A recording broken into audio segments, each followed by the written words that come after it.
ପ୍ରସନ୍ନ ପାଗଡ଼ Jajpur road. Jajpur ରୋଡ଼ରେ ଆସୁଛି, ଗାଁ ହେଉଛି କଡ଼ମା।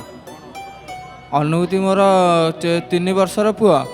3 ବର୍ଷର ପୁଅ ସିଏ ଯେଉଁ ରଥଯାତ୍ରା ଟାଇମ୍ରେ କ'ଣ ହେଲା ନା ଆମ ଯେତିକି ସାଙ୍ଗ ପିଲା 8 ଜଣ ବାହାରିଥିଲୁ ଆସିବାକୁ ପୁରୀ।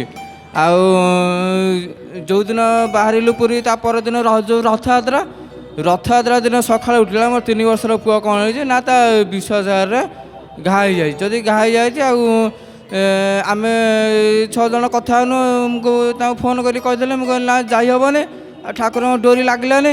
ଆଉ ତାକୁ ନେଇକି ଗଲୁ, ମୋ ବାପା ମୋ ବୋଉ କହିଲେ ନେଇକି ଯିବାକୁ ଯେଉଁମାନେ କଟକ। ସେଠୁ କଟକ ଶିଶୁ ଭୁବନ ନେଇ ଗଲୁ। ଶିଶୁ ଭୁବନ ନେଇ ଗଲା ପରେ ସେଠୁ ଡାକ୍ତର କହିଲେ ନା କିଛି ହେଇନି, ଜଷ୍ଟ ଟିକେ ଇନଫେକ୍ସନ୍ ହେଇଛି। ଆଉ ସେ ଇନଫେକ୍ସନ୍ ହେଲା ପରେ ସେ ଖୋଲିକି ସେଠୁ ସଫା କରିଦେଲେ, ତାଙ୍କ ବିଶ୍ୱାସରେ ଖୋଲିକି ଯେଉଁ ସଫା କରିଦେଲେ। ମେଡ଼ିସିନ କିଛି ଦେଇନାହାନ୍ତି, ଖାଲି ଜଷ୍ଟ ଦେଲେ ଟିକେ ମାନେ ମଲମ ଦେଲେ। ସେଟା ଲଗେଇଦେଲା ପରେ କହିଲେ 3 ଘଣ୍ଟା ଭିତରେ ଭଲ ହେଇଯିବ। 3 ଘଣ୍ଟା ଭିତରେ ଭଲ ହେଇଗଲା ପରେ ସେଠୁ ଠାକୁରଙ୍କ ଡୋରି ଲାଗିଲା। ସେଠୁ ରଥଯାତ୍ରା ଦେଖିବାକୁ ଭାରି ମନ ଖୁସି ହେଲା। 6 ଜଣ ଯାକ ସାଙ୍ଗ ହେଇକି ଆସିଲୁ।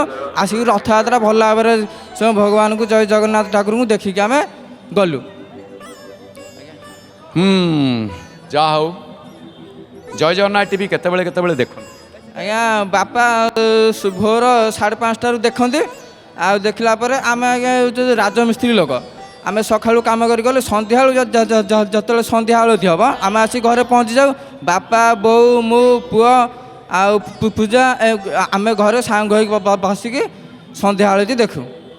ଧନ୍ୟବାଦ। ଜୟ ଜଗନ୍ନାଥ।